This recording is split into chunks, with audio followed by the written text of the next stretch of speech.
देखिए, कहीं ना कहीं हमारी जो फेडरेशन हैं उन पे जो आधिपत्य है, जो जो एकाधिकार है, वो उन्हीं लोगों का है जो कहीं ना कहीं या तो राजनीतिक रूप से या प्रशासनिक रूप से या बड़े उद्योगपति, इन तीन ही वर्गों का हमारी जो स्पोर्ट्स फेडरेशन है उस पर अधिकार रहा है, उनकी ही रही है।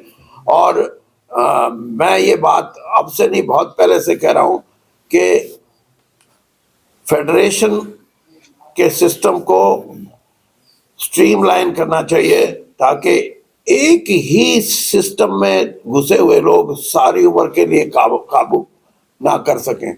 और कल ही एक बयान आया है और वो उसको मैं ठीक मानता हूं कि जैसे रेसलिंग फेडरेशन था, इलेक्शन तो हो गया, लेकिन जो जिनकी वोट थी स्टेट फेडरेशन, वो तो वही थी। तो स्टेट फेडरेशन को भी दोबारा से उनमें कुछ सुधार लाके दोबारा से ऐसी चीजें इंट्रोड्यूस करनी चाहिए जिससे कि उसमें जो डेमोक्रेटिक सिस्टम है वो बरकरार रहे। वरना तो आप बदल ही नहीं सकते, एक जिस ग्रुप ने पकड़ लिया वही पकड़े रहेगा। राहुल गांधी लगातार हरियाणा का दौरा कर रहे हैं, आज भी झज्जर के छाड़ा गांव में पहुंचे हैं, खिलाड़ियों से मुलाकात की है। देखिए, जो जो चुनाव नजदीक आएगा सभी यही कोशिश करेंगे। मैं भी गोहाना इसीलिए आया हूँ कि कुछ ना कुछ अपनी बात कहूँ। राहुल गांधी गांव में आए हैं, वो भी अपनी बात बोलने के लिए आए हैं और उस वर्ग को बोलने के लिए आए हैं जो गांव में बसता है, गांव से जिसके संबंध है। और ये प्रक्रिया चलेगी। मुख्यमंत्री जी भी अपने तरीके से वो भी संवाद करके कोशिश कर रहे हैं लोगों में गांव में जाने की। भूपेंद्र सिंह हुड्डा कौन से रोष रैली कर रहे हैं और जन आक्रोश, और आप पार्टी अपने तरीके से लोगों के बीच में चल रही है। तो ये प्रयास हैं राजनीतिक दलों के।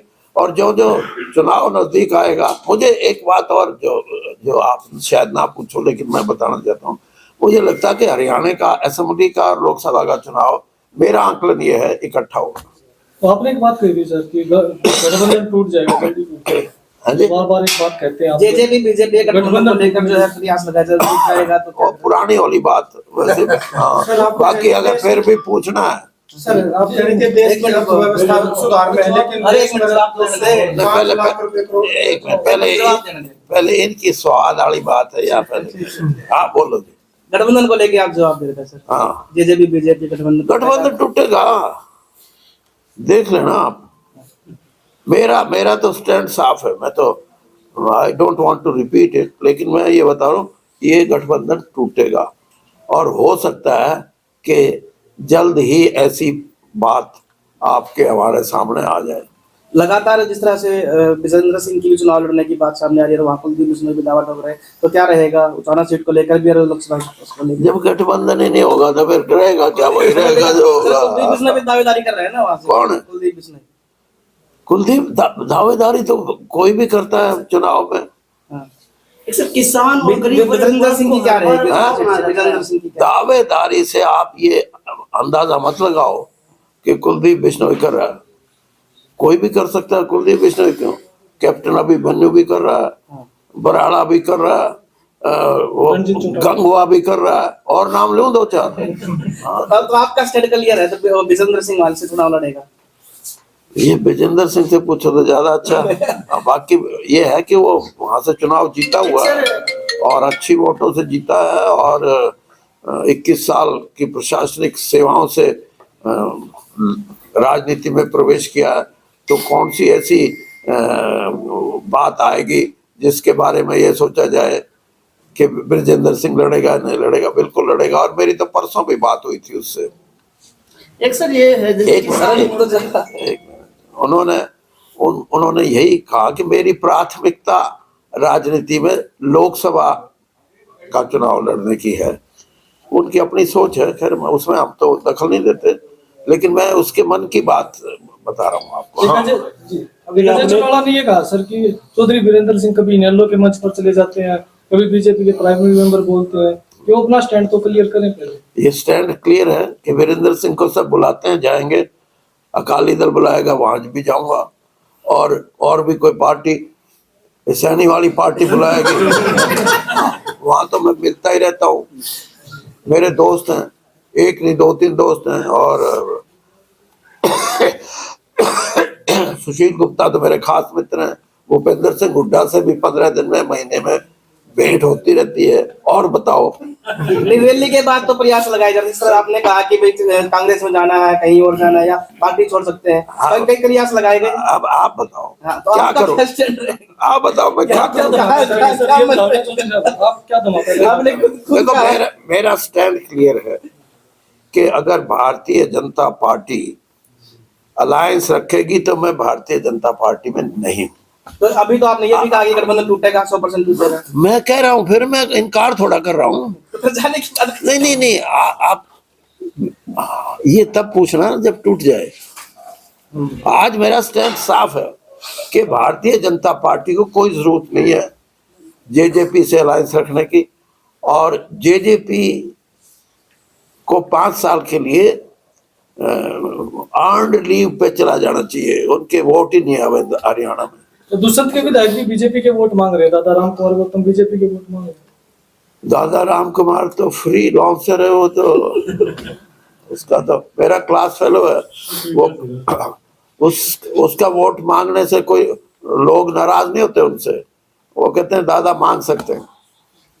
3 राज्य में जिस तरीके के चुनाव के नतीजा है, उसमें हरियाणा में किस तरीके का कितना असर पड़ेगा? असर तो देखो जी, कई चीजों का होता है। अब जैसे राहुल जी ने यात्रा की 3600 किलोमीटर की, तो पप्पू शब्द का इस्तेमाल बंद हो गया कि नहीं हो गया बताओ? वो तो दिग्विजय चौटाला भी कह रहा था। एक मिनट, आप मैंने अपना जवाब दे रहे दो। इसी तरीके से जब 3 चुनाव जीती है भारतीय जनता पार्टी, तो उसका असर भी ये है कि कांग्रेस ये कह रही है हरियाणा में कि तेजी से करो, तेजी से करो। अब सुखद परिस्थिति से जब कोई दूसरा बिगुल बजता है तो फिर अटेंशन तो होना पड़ता है। तो आज कांग्रेस उस स्थिति में भी है कि अपने क्योंकि उन्होंने कहीं ना कहीं ये देखा कि जो एफर्ट्स करने चाहिए चुनावी साल में, वो एफर्ट्स करना बहुत जरूरी है। ये सोच के कि हम तो जीते हुए हैं, या ये सोच के हम तो हारे हुए हैं, क्या करेंगे, क्यों करें, या जीतने वाला ये सोचे हम तो जीते हुए हैं, ये नहीं चलता। चुनावी साल में जो पार्टी ज्यादा एफर्ट्स करेगी उसी पार्टी को फायदा होगा। एक तरह इशारा भी अभी करके आपने आपने गठबंधन एक इच्छा जाहिर की थी हाँ कि आप चाहते हैं आपके लंबे समय से जो समर्थक है हाँ। 20-25 औसत आपके समर्थक विधानसभा में पहुंचे, हाँ। और 2024 का चुनाव भी नजदीक आएगा, हाँ, चुनावी साल। हाँ, तो हाँ। कैसे और किस प्लेटफॉर्म के मुद्दे ये मैं अभी अगर आपको बता दूंगा तो फिर क्या फायदा ऐसे अभी आपने बोला भी था। मैंने बोला इसीलिए कह रहा हूँ मैं यही मैं कह रहा हूँ कि आप समझो इस बात को कि मैं ये नहीं चाहता कि मैं अपने साथियों को छोड़ के किसी भी अच्छी पार्टी में जाके आपको ये कर देंगे। नहीं, मैं ये अब भी कह रहा हूँ, मैं भारतीय जनता पार्टी में हूँ तो मैं कोशिश करूंगा कि मेरे मैक्सिमम दोस्तों को टिकट मिले। दोस्त क्या, मेरे लिए मेरे साथी जो राजनीतिक तौर पर जुड़े हुए हैं। और अगर मैं उस पार्टी में नहीं हूं तो दूसरी में करूंगा, कोशिश करूंगा। इसका मतलब ये नहीं है कि आप ये पूछो कि कौन सी पार्टी में करोगे, वो तो जब पार्टी का फैसला हो जाए तब पूछ लेना। सर कुछ प्रश्नों को लेकर राहुल गांधी नंबर कर दिया संसद में जैसे राहुल गांधी ने कई राजनीतिक दलों ने प्रश्न पूछे, सुरक्षा को लेके पूछे, जैसे एक हमला हो गया था छोटा सा, पहले भी हुआ था, तो उन सारे सांसदों को निलंबित किया। तो एक स्वस्थ लोकतंत्र में किस तरह की प्रक्रिया? स्वस्थ लोकतंत्र ये होता है कि मर्यादित राजनीति करनी चाहिए, और मर्यादित राजनीति में इतने बड़े स्तर पे लोकसभा या राज्यसभा से सस्पेंड करना होता है, ये किस्से हो जाते हैं, लेकिन अगले दिन फिर स्पीकर या चेयरमैन बुला लेते हैं, चलो भाई कोई बात हुई, खत्म हुई। तो मैं ये सोचता हूँ कि ये प्रजातंत्र में जो संवाद है उसको रोकने की कभी कोई बात नहीं होनी चाहिए। हाँ, कहीं एक सिचुएशन ऐसी आती है गर्मा गर्मी में बाहर निकाल दिए जाते हैं, तो मैं तो खुद 40 साल पॉलिटिकल लाइफ में सांसद रहा हूँ या विधानसभा में रहा हूँ, तो कभी भी ये नहीं है कि एक फैसला ले लिया तो वो उस फैसले पे आप दोबारा से ना सोचें। हाउस को चलाने के लिए, फुल स्ट्रेंथ में चलाने के लिए सोचना चाहिए।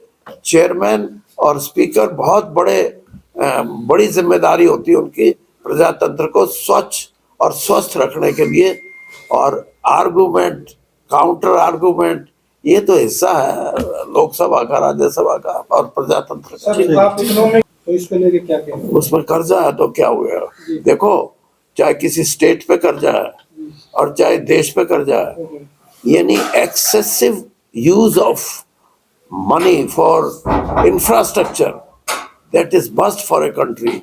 और ये तो कोई मायने नहीं रखते। आज हमारा जब जीएसटी से कलेक्शन 21% से भी ज्यादा बढ़ रहा है, मैं आज से 5 साल पहले मैंने ये कहा था कि विद इन 4 इयर्स आप देखोगे जीएसटी का इम्पैक्ट कि इस देश का 50 लाख करोड़ रुपया, 50 लाख करोड़ रुपया, जब उस टाइम 21 करोड़ था, 50 लाख पे पहुंचेगा, आज 42 से 40 लाख पे पहुंच गया। ये जो कर्जे हैं, कर्जा ना लेना, मैं इसको नहीं, ये फॉर एफिशिएंट इकोनॉमिक डेवलपमेंट अगर हमारे को कर्जा उठाना भी पड़े तो कम से कम हम इंफ्रास्ट्रक्चर ऐसा पैदा कर। आज हरियाणा ही देख लो ना, 8 नेशनल हाईवे हमारे हरियाणा से गुजर रहे हैं, और आप देखना 2 साल में, 5 साल में, 10 साल में